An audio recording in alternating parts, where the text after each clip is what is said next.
I'd like to invite Alison Fry to take the floor.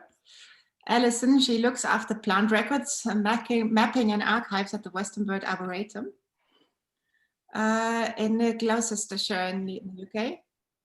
Alison's background is in corporate IT and business processes, which she put on hold to have a family. She now considers it a privilege to have a varied IT job working in such a beautiful location and getting involved in all the fun of working at a large visitor attraction. She has spent the last 8 months getting much more involved with her small garden at home and eating and drinking too much. Recognizable. Alison, the floor is yours for the next 10 minutes. Okay. Hello, everyone. I will attempt to share my screen. Let's see. Okay, has everyone got that? Oh, that's not the right one. Well, we can see your screen. Right. Yep. I just went through the presentation in about 2 seconds there. Let's try it. There we are. Yeah. Okay, so yes, thank you for the introduction, Margarita. My name's Alison Fry. I work at Westonbirt Arboretum in the UK. It's thank you very much for asking me to present. It's interesting that there's at least 2 volunteers in this session. I'm sure there are probably more actually, because volunteers is one of these phrases that covers such a wide spectrum of people, and some people who might volunteer 1 hour every month, whereas other people are almost sort of equivalent to full-time employees. So I'm very conscious that it's a very broad term here, but I'll do my best on this. So Westonbirt Arboretum, for those who don't know it, is a large arboretum in the sort of the middle of England near Bristol. We have about 15,000 specimen trees, and we're primarily known for our autumn colour and our acers. So this is a sort of picture of how the Arboretum was looking about a week ago. Sadly, a lot of the leaves are falling now, but it's still a very beautiful place in all of the seasons. And what I'm going to cover in the next sort of 5-10 minutes is talk about how we specifically use volunteers to help with our plant records, how the volunteers themselves use our plant records, because it's very much a sort of a 2-way process, what we gain from using those volunteers, what the challenges are, and I'll then introduce the sort of the questions that we want people to have a think about in the breakout sessions. So firstly, here's a picture of 3 of my lovely volunteers showing off the batch of labels that they were about to put out. This was about two weeks ago, I think this picture was taken. And a lot of my 10 volunteers do just that. They come in the morning. I give them a batch of labels, the sort of labeling equipment you can see there, sort of clippers and a hammer and a drill, and a tablet with the Floria app on. So for those of you who are familiar with Iris and Floria, I set up a task with all of the labels that they're going to do that day, and they use the tablet then to guide them to the trees when they find the tree, and they are all sort of they have varying degrees of botanical knowledge, but essentially they do all know their trees. They know if they're looking at an oak, a Scots pine, or whatever. So they'll find the trees, put the label on, and tick it off on the list. So those are the vast majority of my labelers. I do also have 2 or 3 people who help me specifically on the plant records and actually inputting things into the database. And they do a variety of things depending on what the requirements are at the time. But a lot of their work has been recently in loading all of the backlog of historical images we have of all of our specimens, so matching images to trees and loading them onto the database so that can then be displayed on Arboretum Explorer. This was correct when I wrote it 2 weeks ago. It isn't anymore. COVID obviously has restricted what we do with our volunteers. We hadn't been using any of the database volunteers because they're office based, and we've been restricting use of our offices for obvious reasons. But we were at the time allowing outdoor volunteers. Um, the UK went into lockdown again today, so as of yesterday, actually, my volunteers are not working, which is a shame. But who knows what will happen over the next few weeks? So we did have outdoor volunteers working for the last few months. We don't anymore, but we no doubt will again in a few months' time. It's been one of those years, hasn't it? Really.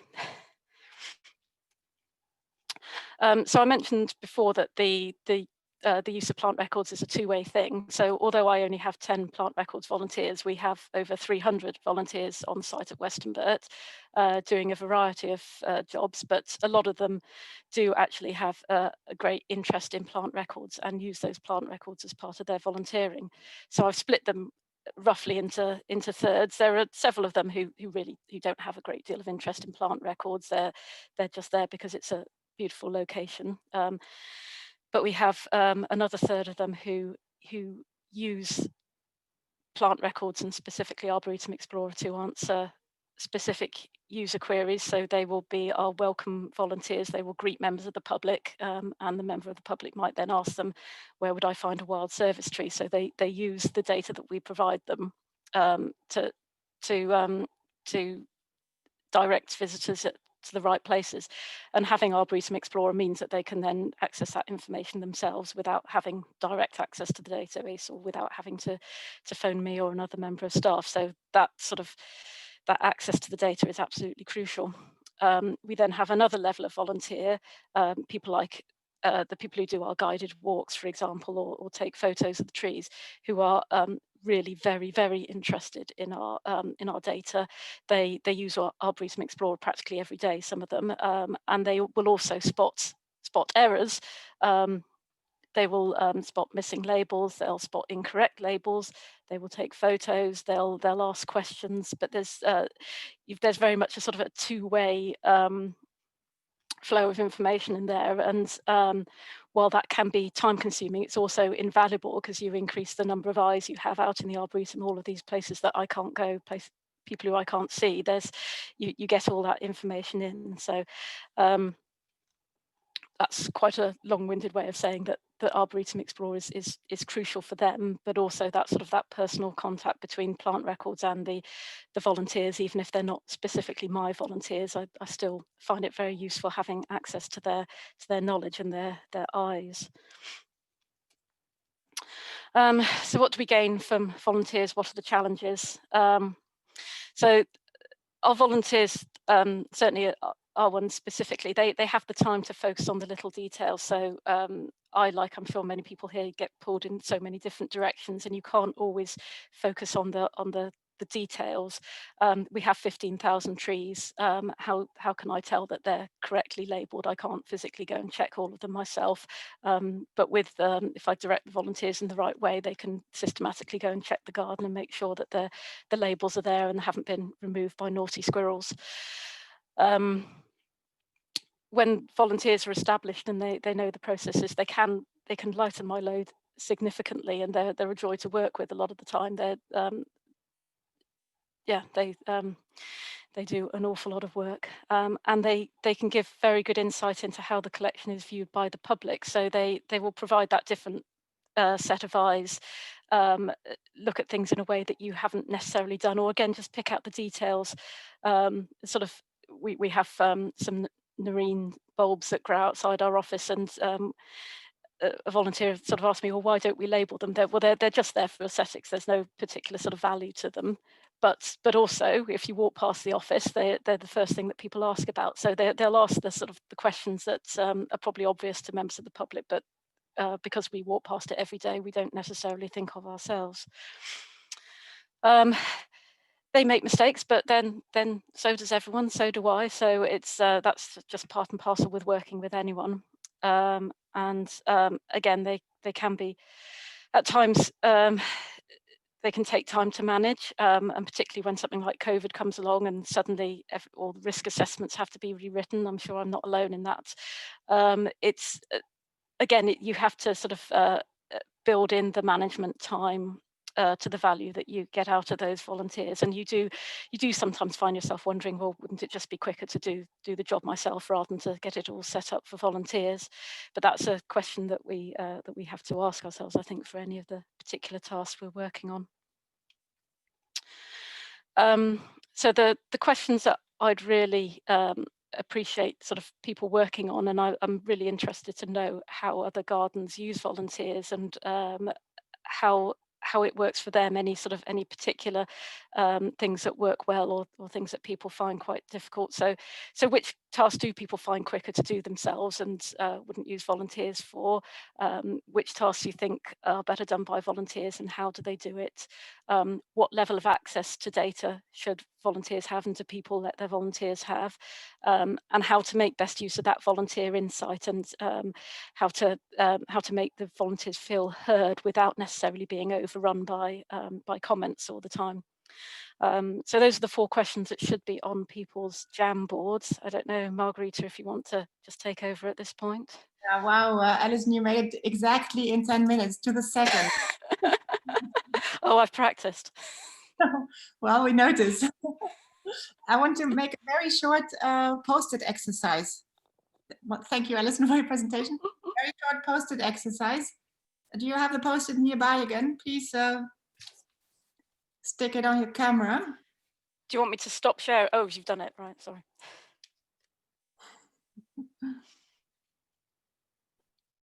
Yeah, the screen is getting colored. That's good. No more faces.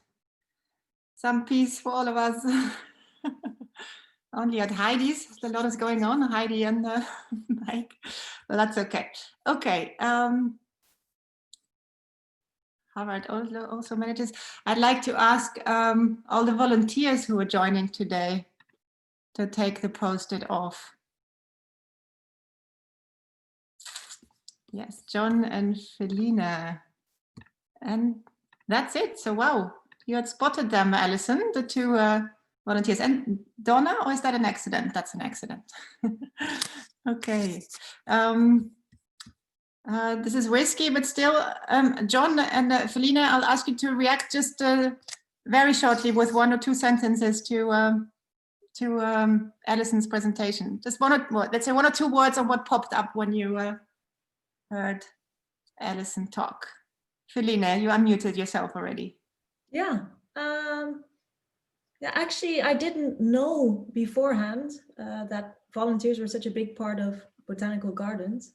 So it's well, it's nice as a volunteer to see that as one of the topics today. So that's something that stood out for me. Yeah, that's it actually. Thank you. Thanks. John, 1 sentence on what popped up when you heard Alison's presentation. Well, I think she's right that volunteers can be invaluable and they can be probably a real challenge to manage in some cases. Thank you. Great, thanks. Post-its off again. And, you're ready for the breakout rooms, I guess. Yeah, now it stops. This is it. Everybody's still awake. Let me have a check. Yeah, looks good. So, who's going to be next? That's the big question. Who will have a chance to share?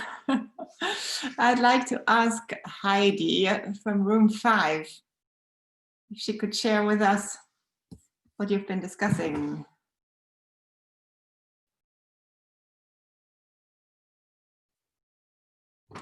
Sorry, some technical problems. We're switching rooms now. Okay, there we go. No, this is not ours. Oh, that's ours. Are you? You might have to go. Yep, that's the right. Go. Yeah, but I. Which number are you? 7. 7. Could you change that to 7? Yes, there you go. So it's different experience with volunteers. Some gardens doesn't have many volunteers, while others do a lot of efforts in the volunteers we have. And the experience is kind of individual. Some people that comes as volunteers has lots of skills that can be very valuable, but some doesn't. So it's a different how much time and efforts that given into the effort to the volunteers depends a bit on their experience from before they came to the garden. But some of the gardens has volunteers that have been there for a long time and have more and more access to the database after they is shown to be very good for the garden. So we had some issues also taken up here that some gardens has some problems with having volunteers because it's difficult to have staff or people coming working in your garden that not paid. In our country, it's not like you can have people working for you without paying them a salary. So it's rules for that. The photographing was something that was highlighted quite a lot. So the photos taken from the volunteers is very useful, and some of them are so useful that it's giving extra information to the collections. Yeah, so the practical issues like putting up signs is an easy thing to do, but record keeping is more for the special volunteers, is our conclusion. Okay? Yeah. You can forget some of this. Great. Yes, I forgot to say something. So the two of the gardens use a lot of efforts to take care of their volunteers. They have lunches and they have they get feedback from the volunteers and make sure that they feel like a part of a family in the garden, and they use even special staff to take care of them so they can feel like they are comfortable and feel that they're part of the group when they are working as volunteers. And that's really important to keep them going and to keep them do a good job. I think that's our main conclusions. Thank you. Thank you very much. I'd like to ask Hjortur with room number 8 to add on with Heidi. Unmuted. Hi, everyone. Hi. We were so lucky to have John Bentley with us. He is from Australia, and he is a volunteer at the Botanic Garden that is run entirely by volunteers. And so instead of answering which tasks are better to be done by volunteers and how, we answered the question what tasks should be paid for. So yeah, and he is fighting, or they are trying to find solutions to have paid staff member that is director, head gardener, and a curator for the garden. But otherwise, the volunteers run the Botanic Garden entirely. And we also talked about the difference between long-term volunteers versus short-term volunteers. And also within those groups, you of course have different groups and different needs. Some volunteers, they perhaps have special needs, like have mental difficulties. They perhaps have some history with unemployment, come in order to gain self-confidence and stuff like that. So it's different to assign tasks to volunteers without knowing them, and so registration definitely should be put into the hands of someone that knows what he's doing. Organization is key, clear roles and specific groups so that people know what they're supposed to do, and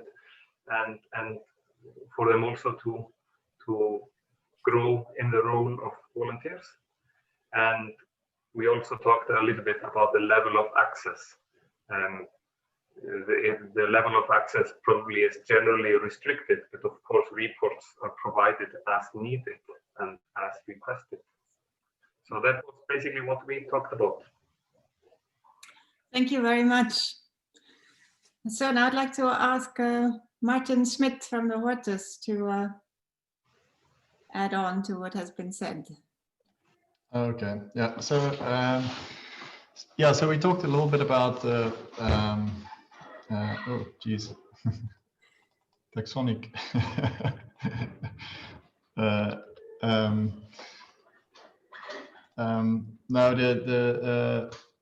oh geez, the thing is in the case here, we sort of chatted about what volunteers do in the various gardens, most tasks that we sort of do ourselves would be very specialized things, normally taxonomic nomenclature things, and the powerful tools that you'd like the mass updates, the data import, and that sort of thing, which can really powerfully create problems. But we also, I think we also sort of agree that mostly volunteers are very sort of essential and help with a lot of essential tasks. Volunteers have fresh eyes, as they sometimes spend time in the garden in a recreational sort of way as well. So they look at the garden differently, and they sometimes pick up a lot of mistakes. Sometimes you get volunteers that can help with very specialized tasks. In the case here in Amsterdam, my Dutch is not good enough to write sort of interpretive texts. Yeah, so sometimes the volunteers provide a fresh perspective, and the access levels really depend on the tasks they do and their ability and what they how one can sort of create these access levels that fit the tasks that they do. But without volunteers, you can't nearly do the massive work that if you had to do everything yourself, it would just be too much. Maybe I can add one thing with now with COVID. We've come around with a little of a workaround using like import and export and Google Sheets. So we allow volunteers to work on Google Sheets, and those Google Sheets we can import again back into the database to do some essential tasks, which actually some volunteers have found very, very helpful and sometimes quite easy to do as well. So, yeah, I don't know. We didn't really get to 4 yet, so I don't know. Maybe some of the others should chip in. I'm a little bit of I have a really tired brain at the moment. Thank you very much, Martin. Yeah, is there anyone else who would like to react to question number 4? Just unmute yourself, take a chance.